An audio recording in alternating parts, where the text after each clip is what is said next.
আমার নিউ ব্লগে আপনাদের সবাইকে স্বাগত জানাই। আমি দুটি শ্লোক বলবো বঙ্গানুবাদ সহ। ভালো লাগলে লাইক কমেন্ট শেয়ার করবেন। অষ্টাদশ পুরাণেষু বেদস্য বচনদ্বয়ম পরোপকারায় পুণ্যায় পাপায় পরপীড়নম।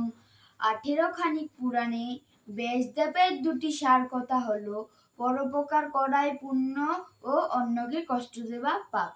আপি শর্ণময়ী লঙ্কা নমে লক্ষ্মণ রোচতে জননী জন্মভূমিশ্চ স্বর্গাদপি গরীয়সী। হে লক্ষণ, লঙ্কা সোনার হলেও আমার ভালো লাগছে না, কারণ জননী